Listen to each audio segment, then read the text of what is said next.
Hi guys, आज हम पढ़ेंगे लंघन के 10 प्रकार। यानी कि जो लंघन होता है उसके कौन कौन से प्रकार हैं, किस किस तरीकों से हम लंघन कर सकते हैं।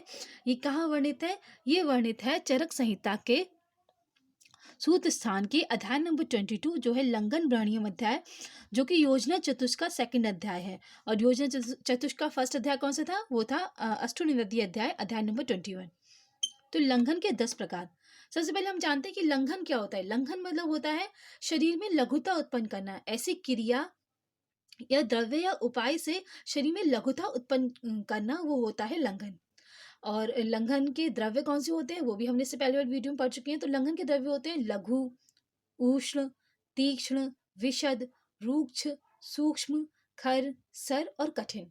ये लंघन के द्रव्य होते हैं। इन गुण वाले द्रव्य को प्रयोग करने से शरीर में लघुता आती है।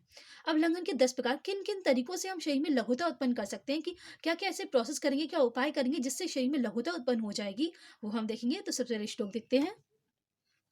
चतुष्प्रकारा संशुद्धि पिपाशा मारुत आतपो पाचन अन्य उपवासच व्यायाम चेति लंघनम। इसका रेफरेंस है चरक संहिता के सूत्र स्थान के 22 चैप्टर के 18 श्लोक।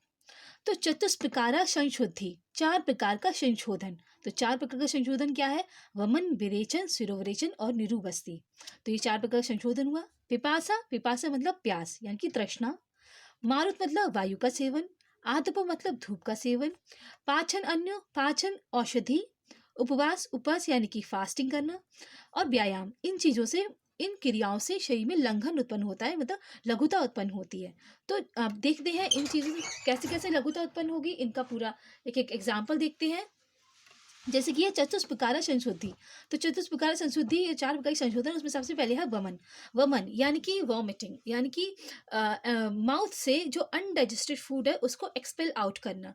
तो जब हम बाय माउथ या मुख मार्ग से हम जो अनवांटेड फूड है हमारी बॉडी में, जो अनडाइजेस्टेड फूड है, उसको एक्सपेल आउट करेंगे, तो वो जब वो बॉडी से बाहर निकल जाएगा तो बॉडी में लघुता उत्पन्न हो जाएगी, बॉडी में हल्कापन, हमें लाइटनेस फील होगा। ऐसे ही विरेचन, जो दूसरा चतुष्प्रकार की संशुद्धि है, वो है विरेचन। विरेचन यानी कि जब अधोमार्ग से अधोमार्ग से जब मल का निस्सरण होगा तो बॉडी में लघुता आएगी। और अनडाइजेस्टेड फूड का भी अगर हम विरेचन द्वारा निकालना चाहे तो उससे भी बॉडी में लघुता आती है। फिर है शिरोविरेचन।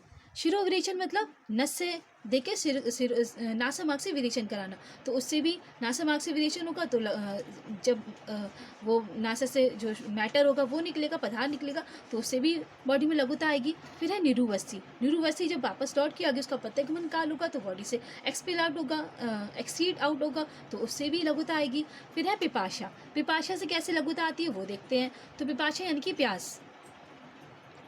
तो पिपाशा से जब हमें पिपाशा लगेगी तो वाटर की डेफिशिएंसी होगी बॉडी में। और जब वाटर डेफिशिएंसी होगा तो वाटर जो अंदर ही बॉडी में वाटर अवेलेबल है उसको बॉडी यूज़ करने लगेगी। जब वो यूज़ करने लगेगा तो उसका अमाउंट कम होगा, उससे लघुता आएगी। फिर वायु का सेवन। वायु का सेवन, वायु में रूक्षता होती है, उससे भी लघुता आएगी अगर वायु का सेवन किया जाएगा तो। धूप के सेवन से भी लघुता आती है।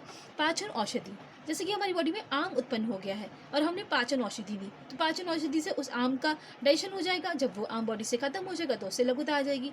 फिर है उपवास। उपवास से भी हम कुछ भी बॉडी में फूड इनटेक नहीं करते हैं और जो बॉडी का अंदर का ही मटेरियल होता है, जो बॉडी में अंदर धातुएं होती हैं, जो रस रक्त मांस में जाती है, शुक्र धातुएं होती हैं, और जो फैट होता है, मैदा होता है, उसका ही उपवास में डाइजेशन होने लगता है। उसी से ही एनर्जी यूटिलाइज की जाती है, वहीं से ही उनका ही डाइजेशन करके एनर्जी को यूटिलाइज किया जाता है, तो उससे लघुता आएगी। फिर व्यायाम। व्यायाम करने से तो वात बढ़ता है, व्यायाम से लघुता आती है। तो ये 10 प्रकार के लंघन होते हैं। तो सबसे पहले वमन, फिर विरेचन, शिरोविरेचन, निरुवस्ती, पिपाशा, वायु का सेवन, धूप का सेवन, पाचन औषधि का सेवन, उपवास और व्यायाम। इन 10 प्रकार के लंघन होते हैं। इन 10 प्रकार से बॉडी में लघुता आती है। लंघन, इन 10 प्रकार से ये क्रियाएं हैं, ये ऐसी उपाय हैं जिनके करने से बॉडी में लघुता उत्पन्न की जा सकती है, लंघन चिकित्सा की जा सकती है। ठीक है। तो ये था लंघन के 10 प्रकार। अब इससे आगे अन्य वीडियो में और भी इंपॉर्टेंट टॉपिक पढ़ेंगे, किस चैप्टर के? लंघन वर्णीय अध्याय के। Till then, thank you, have a nice day. जय हिंद, जय भारत।